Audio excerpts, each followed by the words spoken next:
What is going on, Karstens?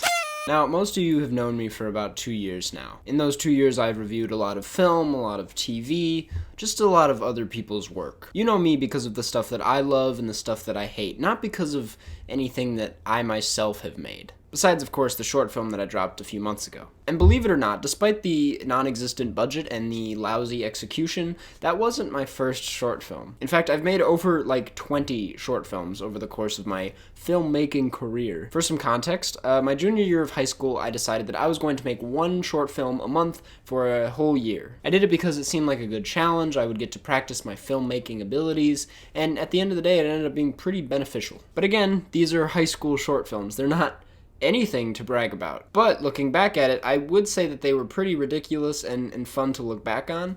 So I figured, why not share them with you guys? I'm obviously not going to show all of my short films, because if we did that, we'd be here forever, and a lot of them aren't that interesting, so I'll just stick to some highlights. Alright, the first one I want to look at is called Smiles for Miles. Smiles for Miles stars my friend Sam. It's about a guy who, after going through a breakup, falls in love with an inflatable ball. Set to some really spicy royalty-free jazz music, the film has a very old-school tone to it. Now, I don't want to get this taken down for copyright, but just know that the song playing during this happy montage is Livin' in the Sunlight by Tiny Tim. Just do what you will with that information. I personally think that this montage section is the best part of the whole film. I mean, you got the ball eating cereal, they go golfing together. You know, balls don't golf.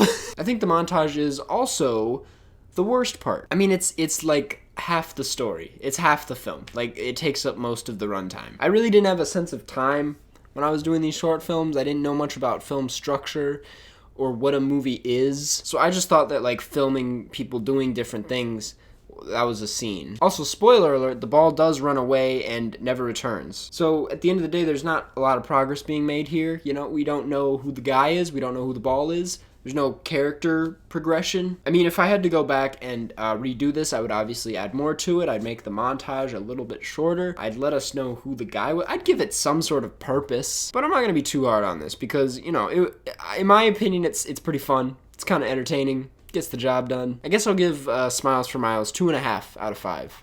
You know, right down the middle. Let's see. Next we have Carl. Now, Carl is actually pretty special to me. Holds a little special place in my heart because we submitted it to our high school's film festival and we won. Yeah, that's right. Yep. We just worked really hard on it. This film was our life. Just keep that in mind. So, Carl is about a guy who gets fired for, you know, small reasons that don't usually get you fired. Because he brought peanut butter into the office. Following that, he gets in a fight with his wife. He tells her to shut up. Shut up. Great guy. And then he proceeds to lock himself in his room and just eat. I remember when we came up to it, we were like, maybe he has an eating addiction. I don't know. Again, another very big montage of him just going in and out. It is scored by me, you know? Eventually he does end up back in bed. He passes out and he goes into a dream state. So in this dream state, he's a PB&J. He's the PB&J he was about to eat. And the PB&J, in stop motion, starts eating other foods. And as that PB&J takes a bite of a certain food, a bite is taken out of the PB&J. See where I'm going with this? And he keeps going, he keeps eating, until eventually he's just a little crumb. And then the boss, the guy who fired him, he comes walking in and he stomps on the PB&J. Then the guy wakes up and he, for some reason, reapplies for a job and then sends his boss a PB&J because he's allergic to peanut butter, so he kills the boss. Took this very seriously at the time. I personally think it's great. Here's the thing. We didn't know this at the time, but looking back at it, I'm gonna make this up. The eating, he's not actually addicted to eating. It's a metaphor for drugs. Yeah, he has a drug addiction.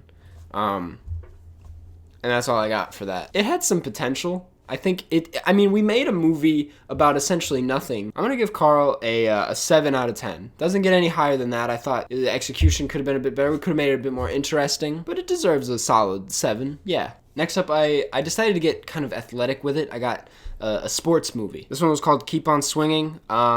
Keep on Swimming. It's about this guy who's training for the National Swinging Championships. I come into play, I'm like a trainer or something. I watch him swinging and I'm like, you're the one, you just roll the clip. I want you on my professional swinging team. Again, horrible audio. I think the audio is the worst part about all of these, which is why Smiles for Miles worked out fine, is because we record any audio. But yeah, again, big montage here of him swinging. Eventually leads them to the tournament. I will say I think this is the well-written short film. It has a good plot, it has a good structure, it has a good build-up, and it ends on a positive note. In terms of films that like actually make you care about the character, I think this is up there for me. But again, the execution, we also came up with this one on the spot, just need you to know. I think if it had better sound, better music, a few more, I feel like it had a lot more potential than we put into it. I think it could have been a masterpiece.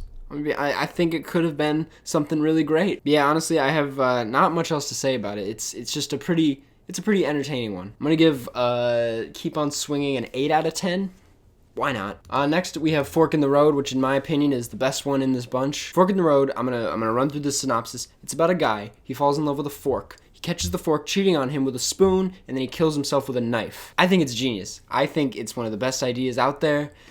Very proud of it. But as for the execution, the biggest one here is the lighting. You know, I don't know how to use a camera. Most of the shots are backlit. You can't really see him. There's a shot of him kissing the fork. I think the highlight of this one is where the teardrop comes down the fork. Very hard to pull that off. In all honesty, there's not much to say about it. I just need to tell you the synopsis, and that's all you really need to know.